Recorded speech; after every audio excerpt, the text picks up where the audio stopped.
This just in. CD Projekt has just announced the Phantom Liberty DLC. DLC for their flagship game Cyberpunk 2077. After a multitude of glitches, bugs and overwhelmingly negative reviews, the studio is finally trying to win fans back to give the game another shot. Joining us now is world famous subreddit moderator Reeves Chiefs, who has more information on the story. Reeves, why don't you tell us what you know? Yeah, the thing is with Cyberpunk that most of these casual gamers nowadays just don't understand the deeper meaning behind the story and the overall mechanics of the game. The best RPG that has ever been released is obviously Skyrim, and you don't hear people complain about the glitches and the bugs in that game, right? So what if they lied to us and deceived us and hit us with multiple years of false marketing? I mean, the game has Keanu. How can anything with Keanu in it be bad, right? Right?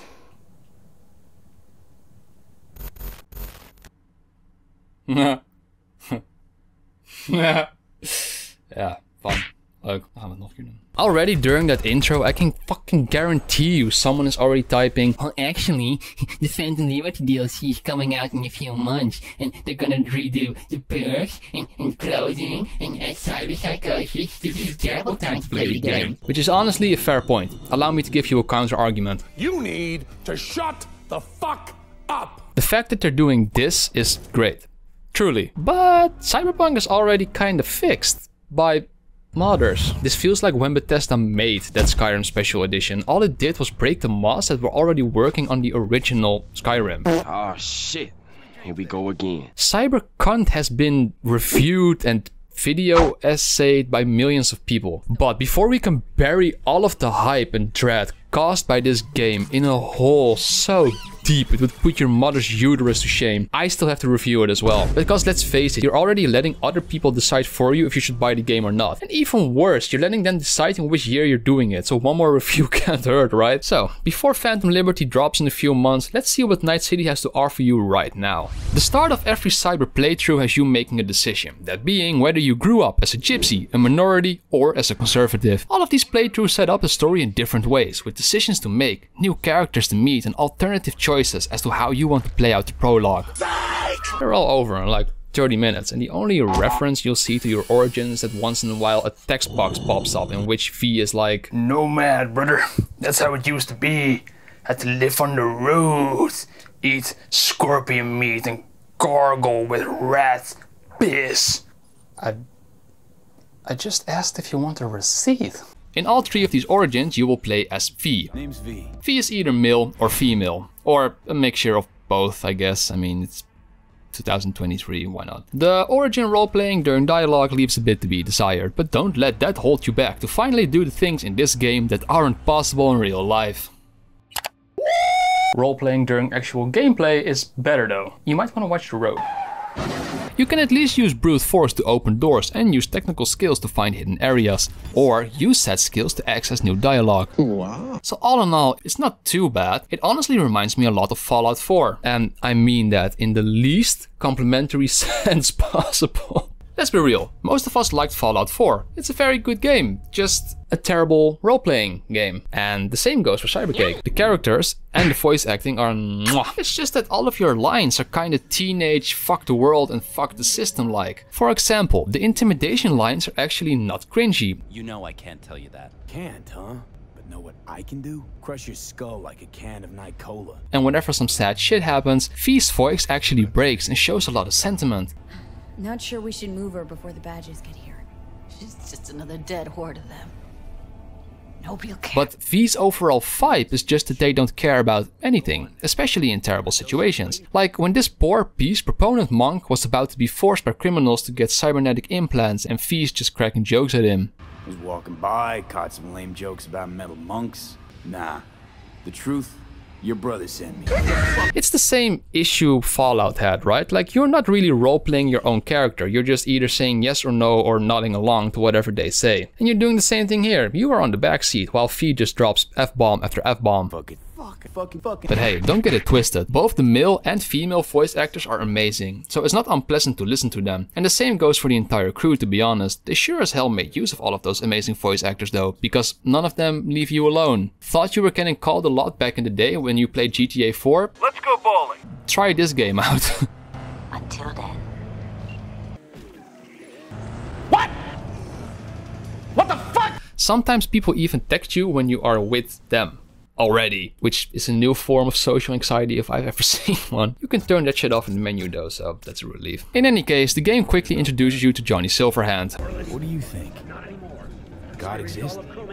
Kill me, please. Who will be your partner in crime for the rest of the game. But, well shit, we'll get to him later. Whoa, it's like symbolic. Hey, does this seem like fun to you?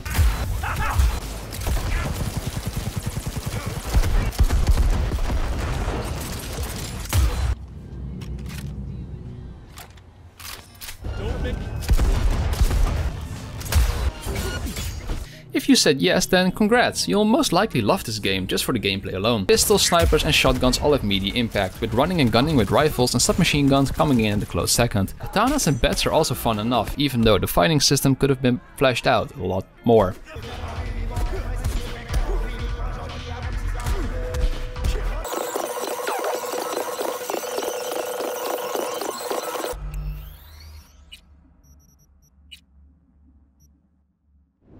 If this still doesn't suit your fancy, you can always go the other route and aim for a more stealthy and infiltrating approach. Hacking enemy chrome allows you to ping their location, blow out their optics, make their guns jam and much more. The game will throw the occasional shoot at moving targets from the passenger seat scripted set piece your way, ripped directly from any Call of Duty campaign that has been released since 2014, but thankfully they're over pretty quickly. People will tell you the driving sucks. It's honestly not that bad. I mean, I played Saints Row 2. I can handle everything after driving in that game. Other than that, it's your typical open world, with street races, arcade games and hit lists to keep you busy. The gameplay mechanics in general in Cyberpunk are like a game of their own. Do you want to play the game with me? It's pretty cool. It's called good gameplay mechanic, trash gameplay mechanic. If you don't know the rules yet, that's fine. We can play it together. You'll understand pretty quickly what the gist of the game is.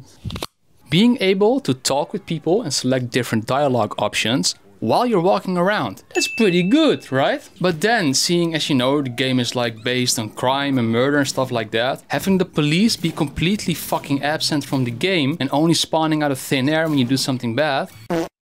Yeah, that's pretty trash. Alright, but then on the other end, hey, cars and apartments costing quite a lot of money, giving me the feeling that I'm actually saving up to something. That's pretty good, I like that. But then you see that a t-shirt can cost more than 7k and you're like, wow, that's not very good. Oh, and like bonus trash point, why can't we wear t-shirts beneath certain jackets or hoodies? That makes no sense. Like, who in their right mind just walks around in a leather jacket without a t-shirt beneath it? Alright. Lots of different ways to approach missions. That's good. Being auto-detected when you use a silencer, that's bad. And I mean, like, even if you kill someone in the middle of nowhere, people will already know that you have done it. That's like some Red Dead Redemption 2 wanted level type of shit. You kill someone in the middle of nowhere and suddenly the fucking police show up. That's bad. No good, no. But yeah, you get the point. Know who else got the point? Modders. As they have already fixed all of this. The non-functional silence weapons, fixed. Police spawning out of thin air, fixed. Not being able to wear whatever you want, fixed. I think that the worst thing about all of this is that there are so many videos and articles and forum posts online showing us exactly how they lied to us and manipulated us with those gameplay trailer things, which were completely false, by the way. Like, none of this stuff ended up being in the final game. But whenever you mention that, people kind of go, well, yeah, no shit. I mean, the game was bad at release. Yeah, exactly, because they lied to us about it. And now I'm suddenly supposed to forgive it because they're gonna add all of this in DLC, paid DLC. All of these DLC trailers and the gameplay trailers just give me a deja vu to the release of the original game, where everybody was like, oh my god, look at all of the shit they're gonna add, this game is gonna be insane. And then the game released and none of it was there. So what makes you think now it's gonna be any fucking different? Yeah, in any case, game mechanics are one thing though. The city itself is unfortunately also quite flawed. You see, Night City is beautiful, whether you're driving through it or looking at it from a distance. It's just that it feels empty. Whenever I walk through Night City, I feel like a goldfish in an aquarium. I'm surrounded by beautiful shit, I just can't do anything with it. Whenever you're on a quest that has all of these fancy character models and amazing voice acting, you're completely sucked into this game. It's so immersive. But then you go outside and it's right back to... like, you kind of want to look at Night City like this. Just, yeah, wait, let me go. Yeah, all right, cool. So, you first of all, you want to remove that. Yeah, that has to go. That's not relevant. Same goes for that. Just remove it. That has to go. Yeah, perfect. Nice. Nice. Yeah. This is perfect. It also doesn't help that the AI is like completely brain dead. Remember when you played any open world game from the early 2000s, how pedestrians would scatter whenever you got too close to them because they only knew how to do two things, either walk or run away? Same exact thing keeps happening here. Why are you running? And don't even get me started on people walking through doors or any type of traffic situation. Just go around. Can't be that hard. Oh. Here comes another one. Wonder what he's gonna do. Huh. Alrighty then. Credit has to be given where it's due though, except for some dumb AI and some visual glitches, I had no game-breaking bugs. It's hard to mention CD Projekt without mentioning The Witcher. Normally whenever people are in love with a game or a movie, I'm that rebellious loner on the other end who's playing the devil's advocate, arguing about how said thing isn't even that good most likely. Not this time. Favorite game of all time, hands down. The reason I mention it though is because the similarities with these two games are so obvious that it's even hard to miss for the mentally challenged. You have a story. Long story. Which we'll get to after this part. That essentially just boils down to you having to find different people 24/7. The people who know the missing people though all want favors from you or are also missing themselves. So before you know it, you get distracted by side content. Which is completely fine, as the side content here is flawless? Yeah. Flawless. Just as in The Witcher, the side content is incredibly diverse, going from solving crime cases to chasing down rogue AI cabs to helping a guy whose ding-dong is on fire. Normal implant malfunction! There are plenty of romanceable characters, and even though video game romance is essentially always the cringiest shit you will ever see, they actually managed to write some characters here that are likable, and more importantly, the way you grow close with them actually feels kind of natural. Sort of. At the end of my videos, I usually talk about the story so that the people who are only interested in the gameplay can watch until this point, and after that I kindly tell them to go away because from this point we are gonna be spoiling things. So yeah. And it's also the last thing that this game does similarly to The Witcher, so I have to. You see, when we put all of the circle jerking for The Witcher aside for a second, can't we all just admit that the story is actually pretty meh? Before you freak out, the side content and the characters and overall the fucking blood, sweat and tears that went into that game are unbelievable. But the story has quite a lot of pacing issues and is often just all over the place. Still, the game manages to save itself by constantly giving you some sort of purpose and having you slowly but surely make progress towards it. Cyberpunk on the other hand constantly gives you something to work towards, but then when you got it, they're like, oh actually this is for nothing because I can't help you whatsoever, but hey, good luck with your problem. This keeps happening until quite literally the last moment of the game, in which you are once again told, oh by the way, this is all for nothing. You will die. It is inevitable. It also doesn't help that the game keeps trying to force a friendship between you and Johnny, while there is just none to be found. You have zero reasons to trust Johnny or to try and help him, as the only introduction we have been giving is that he likes to blow up corporate buildings. Alright? Sick. I have other hobbies. I don't care about blowing up people. And the one time you do decide to trust him, he misuses your trust immediately. Morty, you gotta, come on.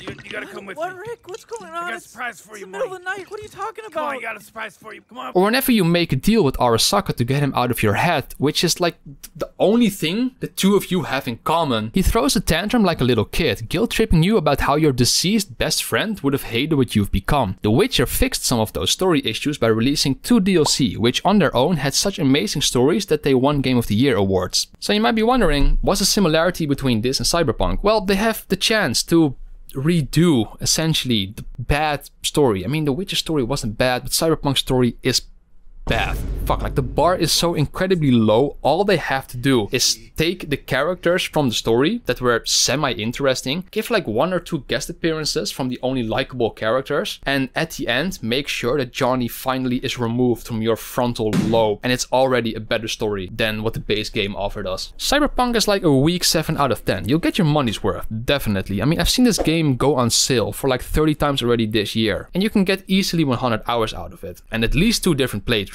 with a lot of different choices. So yeah, it's worth your time and your money. You don't say. But hey, that's just my opinion, you know? Yeah, do you agree? Do you not agree? Do you hate my fucking guts? I'm sure you'll let me know.